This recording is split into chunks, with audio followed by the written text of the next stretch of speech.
agenda? Could an enemy do more to dismantle and destroy our nation?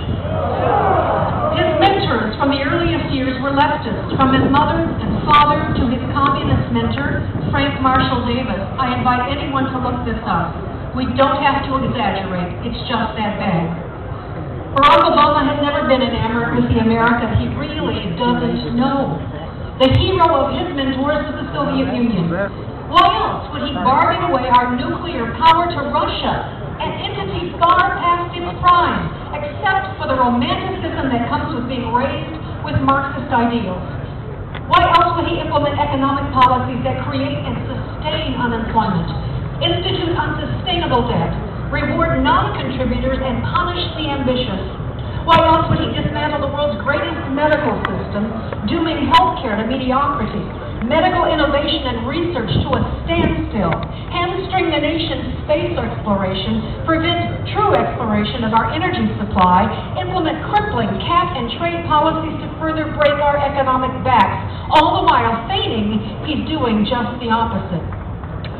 Ladies and gentlemen, we will not survive the policies of this president. If we don't rise up, as our forefathers did 234 years ago, we will lose everything they sacrificed for.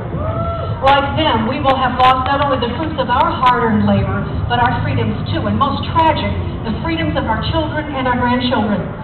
We are at a tipping point. Either we will turn this American ship around quickly, or we will all go down with it. The tipping point is so fragile. One way, it leans, will purge the nation of this leadership. All who follow it. Out with the czars. It's like Chuck Seldom and Kevin Jennings and so-called Facebook who believe in sex between adults and children. Out with those people. Out with them. Out with the tyrants in Congress who would punish corporations who dare to disagree. Out with the leaders of Acorn and SEIU. To break the law, to steal elections, and destroy American institutions with impunity.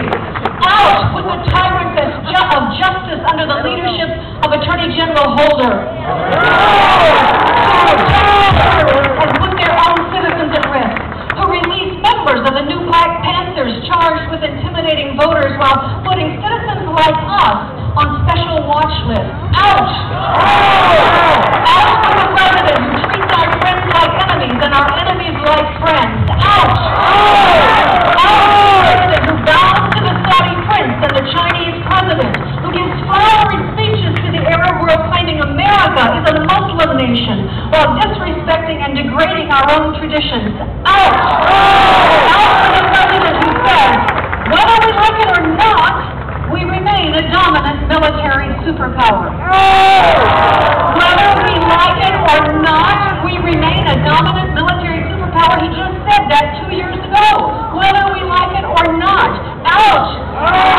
The president who wishes his nation weaker, one who sets about to make it so. And yes, the tipping point is fragile. And if we tip the other way, we will find out readily what it's like to not be a military superpower, as terrorists and rogue nations gladly take us up on our weakness.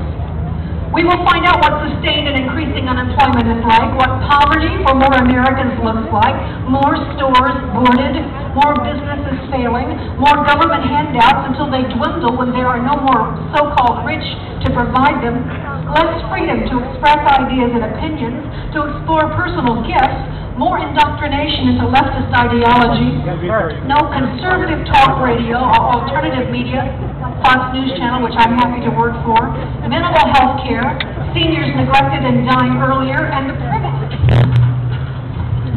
political class at the front of the medical lines, all lines for that matter, and the American ship sinking into the abyss of poverty and obscurity.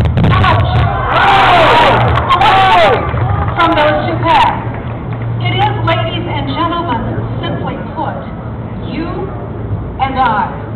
It is your presence here today. It is your insistence on continuing to be able to speak the truth, to make your own choices, to voice your opposition to tyrannical government, to defend the Constitution and exercise your First Amendment rights. Yes, fellow Tea Partiers, who do you think is energizing this country? It's you! You betcha! Is it the politicians in Washington? Is it the Republican Party? No!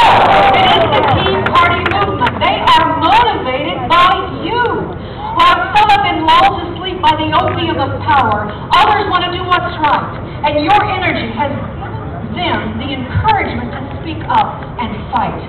You, the Tea Party, are what is, humanly speaking, going to turn this nation around. So which way will we tip? The way of freedom or the way of tyranny? Fight, my friends, fight, fight. And in the words of the immortal Winston Churchill, never give up.